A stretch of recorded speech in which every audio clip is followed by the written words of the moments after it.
amigos, continuamos con muchísimo más. Agradecemos su compañía y también que se tomen el tiempo de escribirnos en esta transmisión en vivo. Hoy acompañada por el abogado y analista político Negar Granado. Quedamos con dos puntos pendientes y sumamente importantes. El primero con el que nos fuimos a corte.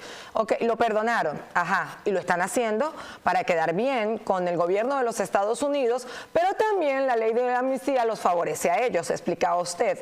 Pero ¿qué sucede con el expediente de estos venezolanos que fueron secuestrados, torturados, maltratados, ellos tras las rejas y su familia sufriendo afuera de ellas? Abogado.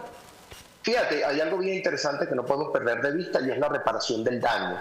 Muchas de esas personas el día de mañana tienen cómo presentar demandas a los fines de que se indemnicen los daños causados, daños desde el punto de vista psicológico, desde el punto de vista físico, desde el punto de vista familiar, desde el punto de vista económico, la pérdida del tiempo.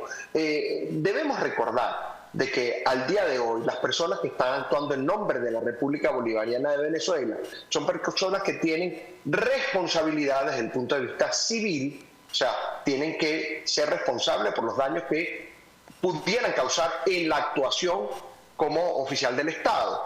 Tienen responsabilidades desde el punto de vista penal, o sea, son personas que pudieran pagar con penas privativas de libertad, y responsabilidades desde el punto de vista administrativa, son personas que pudieran terminar siendo destituidas, despedidas y en un proceso administrativo ante las cortes o los tribunales de Venezuela. Pero adicional a eso, debemos recordar también de que las víctimas tienen el derecho de pedirle al Estado la reparación de los daños que le causaron.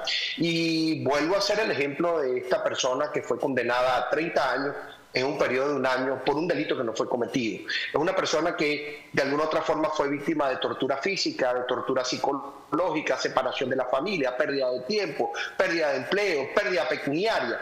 Y el responsable en la indemnización de ese daño lamentablemente sigue siendo el Estado venezolano, sin importar quién lo esté administrando. Y ¿a quién demandaría, por ejemplo, el abogado Rafael Tudares? ¿A quién demandaría? Al Estado venezolano, porque es que debemos recordar que la sentencia... ¿Quién paga? El Estado venezolano, y ahí es donde quería llegar. Ok, adelante.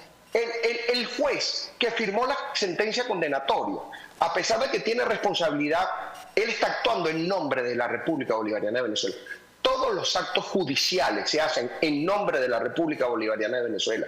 Por consiguiente, la indemnización de los daños se tienen que hacer a la República Bolivariana de Venezuela, que por la actuación de sus oficiales que actúan en representación del Estado, la hizo responsable. Y eso no viene nuevo. Debemos recordar casos por los cuales Venezuela fue condenado, que pudiera ser el caso de los presos del retén de Katia cuando los eventos del 4 de febrero del año 92.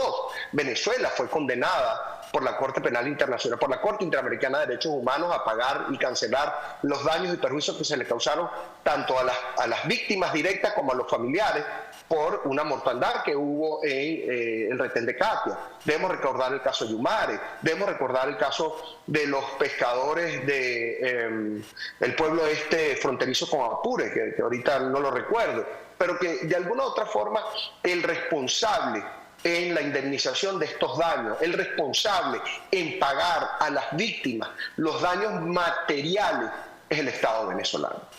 Es decir, que cada uno de estos venezolanos secuestrados, bueno, venezolanos e incluso extranjeros, por el régimen, tienen la oportunidad de formular algún tipo de denuncia y pedir una indemnización económica en cuanto sea. Efectivamente. Y el Estado está obligado a otorgársela.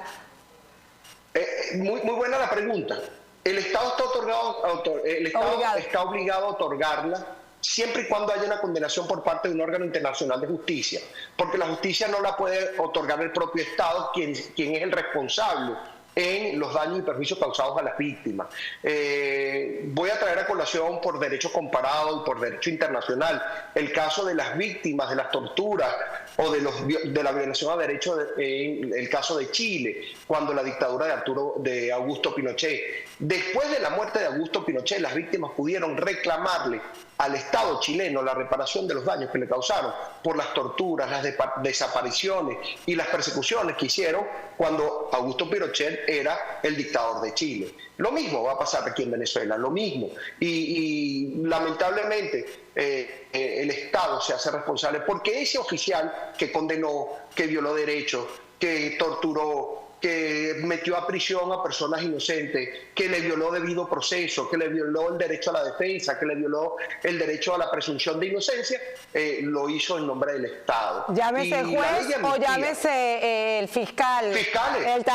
Tenemos que ir al corte. Mire, vamos a una pausa y venimos con dónde queda parado a todas estas el fiscal.